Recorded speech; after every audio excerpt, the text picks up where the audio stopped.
おいナミ、あれなんだ。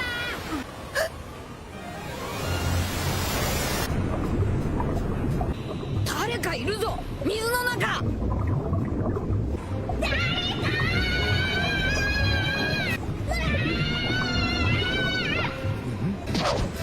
いや間違いねえ。レディーの悲鳴が聞こえる。本気で言ってる？一刀流薬効鳥。おいみ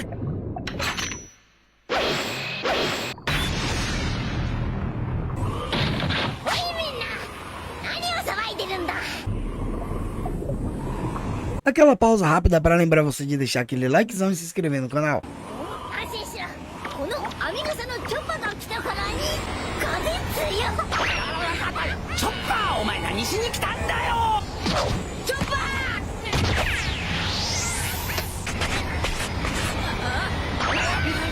お前まで。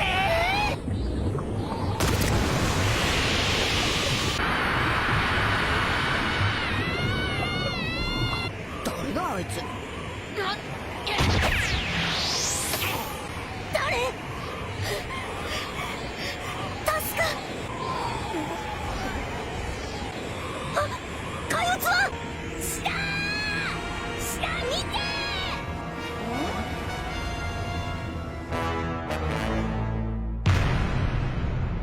O novo arco de One Piece acaba de dar início em seu anime, trazendo vários mistérios e revelações intrigantes em apenas um único episódio. Mas o que será que aguarda os Mugiwaras nesse novo mundo? E o que era aquela arma que conseguiu destruir o reino de Lulusia completamente? Será que Sabo morreu ou continua vivo? Se você quer saber tudo isso, além do que rolou no episódio 1089 de One Piece, vem comigo que eu vou falar sobre isso agora. Salve piratas e marinheiros, Salmo Souza na área. E aí, como é que vocês estão? Eu espero que todos vocês estejam muito bem. E finalmente saiu o episódio 1089 de One Piece. Depois das festividades de fim de ano, acabou atrasando um pouquinho e agora nessa primeira semana de janeiro ele foi lançado e trouxe vários mistérios sendo adicionados e outros mistérios sendo revelados, além de uma nova música de abertura, uma nova música de encerramento e um design um pouco diferente dos que a gente já estávamos acostumados, mas ainda assim não ficou algo muito diferente que desse para estranhar. Eu acho que vocês devem ter notado, principalmente no momento em que começou a mostrar os Mugiwaras ali próximo aos arredores da nova ilha que eles estão prestes a chegar. Eu achei que teve uns detalhes que ficaram bastante legais, não me incomodou, a música ficou bastante diferente, mas vamos falar um pouco mais também desse episódio, porque temos essa figura misteriosa aparecendo, além também do que será aquela arma que destruiu totalmente o reino de Lulusia, e Sabo, será que ele morreu ou não? Quais serão as novas aventuras dos Mugiwaras? Tem muita coisa legal pra gente debater e resenhar aqui, então fica até o final, porque eu vou trazer algumas curiosidades bastante interessantes. E já aproveita para deixar aquele likezão e se inscrever no canal, estamos tentando alcançar a marca de 20 mil inscritos. E o seu apoio é muito importante para nós. Dito isso, chega de enrolação, vem com o pai e bora pro vídeo. O título do episódio 1089 de One Piece é Começa um novo capítulo, os caminhos de Luffy e Sabo. O episódio começa mostrando a continuação da reação dos Mugiwaras após descobrirem o verdadeiro objetivo de Luffy depois que ele se tornar o rei dos piratas. Vemos Frank mencionando que agora eles só precisam de mais um Road Poneglyph para traçarem a rota para a última ilha. E Robin responde que mesmo que falte apenas um, isso não será algo fácil de conseguir, porque diferente dos outros, ninguém sabe onde esse Road Poneglyph está. Então galera, Frank chega até a mencionar que eles precisam encontrar esse último Road Poneglyph para realizar o sonho do seu capitão. Ou seja, fica mais do que claro que esse não é apenas um objetivo de Luffy. Além dele querer se tornar o rei dos piratas, ele tem um sonho a mais que ainda não foi revelado, e isso fica muito claro a partir dessa cena. Voltando para o episódio, vemos agora a continuação do momento em que Sabo tinha feito uma ligação para entrar em contato com o Dragon e o restante do exército revolucionário. Como nós já tínhamos visto no episódio passado, a marinha interceptou a ligação e acabou descobrindo que ela vinha do reino de Lulusia. Por um breve momento a cena muda e podemos ver Morgans falando a respeito dos últimos incidentes que vem acontecendo no mundo todo. Ele menciona a respeito da queda de Kaido e Big Mom, o surgimento dos novos Yonkous, a criação da Cross Guild, o confronto de Barba Negra em Amazon Lily contra Hancock, além do sequestro de Kobe, e por fim, ele fala a respeito da declaração de guerra do Exército Revolucionário contra o governo e da morte do Rei Cobra e do desaparecimento de Vivi.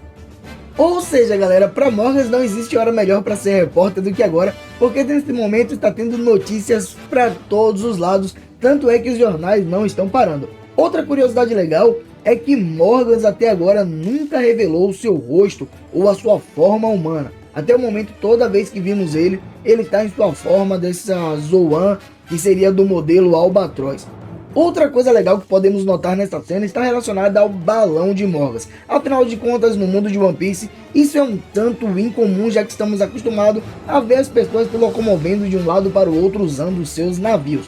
Ou seja, o balão de Morgas é algo que pode ser uma fuga para ele, afinal de contas, ele vive noticiando várias coisas e várias informações que até acabam deixando o governo com raiva dele, deixando outros piratas e outras pessoas com raiva dele. Então esse balão pode ser simplesmente uma fuga, então prestem atenção que isso é algo que pode ser muito importante mais pra frente. Vemos agora os Gorosei recebendo o relatório que diz que Sabo está no reino de Lulusia e esse é um dos países que participaram do Reverie desse ano.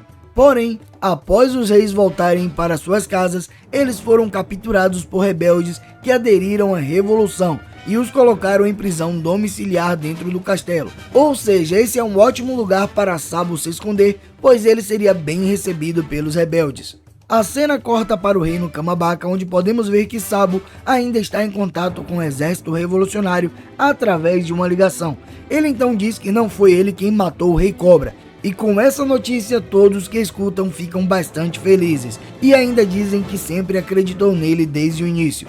Contudo, Sabo ainda tem algo a mais para falar. Ele então começa a dizer que quando ele estava dentro do castelo Pangeia, ele viu algo inacreditável. A cena muda e podemos ver um dos Gorosei falando para os marinheiros desligarem a interceptação da chamada. Eles até questionam a princípio, mas acabam aceitando a ordem.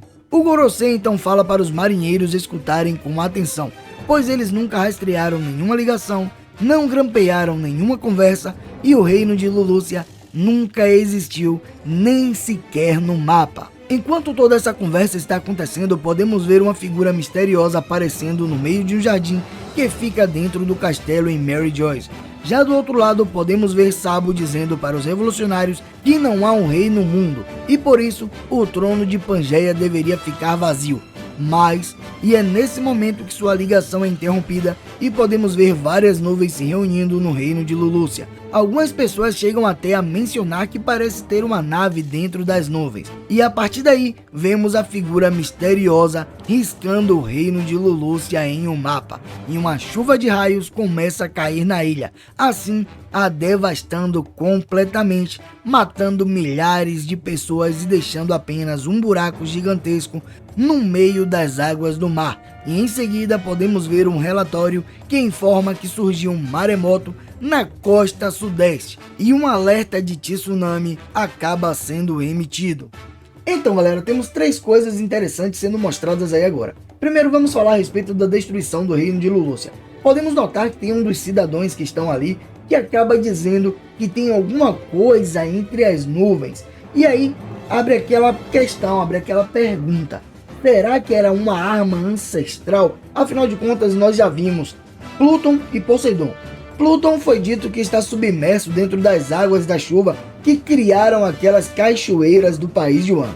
E Poseidon, nós já sabemos que é a sereia Shira Roxa. Ou seja, até agora não sabemos a localização da arma Uranus. Será que foi ela que esse ser misterioso usou para destruir o reino de Lulusia? Porque se for isso mesmo, teríamos a confirmação de que Uranus se encontra sob posse do governo mundial. Ou mais precisamente dos Gorosei e desse ser misterioso que apareceu aí destruindo o reino de Lulusia. Teve muita coisa que ficou em aberta e provavelmente vai ser revelado mais pra frente, então o jeito agora é esperar. O segundo ponto está relacionado a Sabo, que ele diz que ninguém pode se sentar no trono vazio. E fica mais do que claro que esse personagem misterioso que apareceu aí, somente a silhueta, que na verdade quem é o líder, quem é o rei do mundo todo, quem é que comanda os Gorosei e todo o governo mundial. E terceiro, será que Sabo morreu? Então galera, não faz sentido nenhum Sabo acabar morrendo agora, não faria sentido Oda trazer ele para depois matá-lo assim do nada, ainda mais que somente ele sabe o que aconteceu ali dentro do castelo de Pangeia, dentro de Mary Joyce, então provavelmente ele vai ter que retornar para explicar, para contar tudo o que ele viu ali nos mínimos detalhes. Voltando para o episódio, vemos os Mugiwaras entrando na zona climática de uma nova ilha, pois o clima ficou bastante frio, e todos estão trajados com roupas para o inverno, exceto Zoro, que ainda está com a roupa apropriada para um tempo mais quente. Por isso acontece uma discussão entre ele e Sanji, já que Zoro diz que frio é apenas algo relativo, e Sanji diz que Zoro tem a cabeça de alga, por isso ele é burro e não sente frio. E vale lembrar galera que esta cena de Zoro e Sanji ela não acontece no mangá, a Toei simplesmente fez essa adição trazendo um pouco mais do tom de comédia para deixar o episódio um pouco mais legal. Eu pelo menos gostei bastante, principalmente porque eles não saíram do padrão de brigas que sempre acontece de Zoro e Sanji, então essa cena acabou ficando muito divertida. Vemos Chopper dentro da parte interna do navio e ele também trocou de roupa e agora está usando um chapéu de amigaça que Otama deu para ele antes que ele saísse do país de Wano. Na parte externa do navio podemos ver Luffy na proa do Sunny e ele mostra para Nami e para os outros Mugiwaras que tem uma corrente de água quente bem na frente deles, na mesma direção em que eles estão indo com o navio. A princípio Nami e os outros pensam em virar o navio para irem para longe do local, porém Luffy acaba notando que tem alguém dentro da água, e Sanji confirma dizendo que escutou a voz de uma Lady pedindo ajuda. É nesse momento que o brabo do Zoro aparece para fazer um corte no meio da massa de água quente que estava na frente deles. Porém, é nesse momento que Chopper acaba saindo para o lado de fora do navio e a ventania acaba ficando mais intensa. E por causa de seu novo chapéu, ele acaba sendo levado pelo ar. Quando Luffy vê isso, ele se estica e agarra Chopper com seus braços. Porém, ele também é levado para o ar junto com ele. Enquanto os dois estão flutuando no céu, vemos uma criança, mais conhecida como a pirata Jerry Bonnie, saindo de dentro do mar e voando em direção aos céus também. Então, Luffy estica o seu outro braço e a segura também. Nesse momento, Bonnie acaba percebendo que ela está salva, mas ao mesmo tempo ela fica preocupada e começa a gritar para os Mugiwaras que estão dentro do navio para olharem para baixo, para dentro do fundo do mar, pois tem um monstro lá dentro. Assim podemos ver um tubarão gigante aparecendo, prestes a engolir o navio Sunny. Essa cena final aí trouxe uma dica muito legal pra gente. Prestem bem atenção. Bonnie é usuária de Akuma no Mi, ou seja, dentro da água ela perde os seus poderes. E como ela estava dentro do mar, com certeza ela não poderia usar os seus poderes de envelhecer ou de ficar mais jovem. Então essa forma que ela apareceu aí, criança, é a forma original de Bonnie. Ou seja, Bonnie é uma criança. E a gente já tinha visto isso em Sabaldi, ela se transformando em uma criança e depois em uma mulher mais velha. Então ficamos ali na dúvida, será que Bonnie é mais velha ou será que Bonnie é mais jovem? Então agora, nesse momento, vendo ela saindo de dentro do mar, sem ter os seus poderes para poder ficar mais nova ou para ficar mais velha, é deixado mais do que claro que Bonnie na verdade é uma criança. Que cena incrível essa daí! Outra coisa interessante de se lembrar é que Bonnie tinha sido capturada por Barba Negra e toda a sua tripulação tinha sido derrotada por ele. Porém, depois disso, Akainu acabou chegando no mesmo local que Barba Negra estava e Barba Negra acabou arregando e fugiu com medo de Akainu junto com a sua tripulação e deixou Bonnie por lá, e a partir daí Akainu foi quem capturou Bonnie, ou seja, ele simplesmente viu que Bonnie estava amarrado e falou: não, venha, vou pegar você aqui agora. Eu não sei como Bonnie acabou fugindo depois disso, não foi mostrado isso até agora. Simplesmente há essa lacuna, esse espaço vago que vai explicar provavelmente depois como Bonnie escapou de Akainu e como ela chegou em Egghead. Deve ter algumas coisas aí que deve ser explicado nos próximos episódios.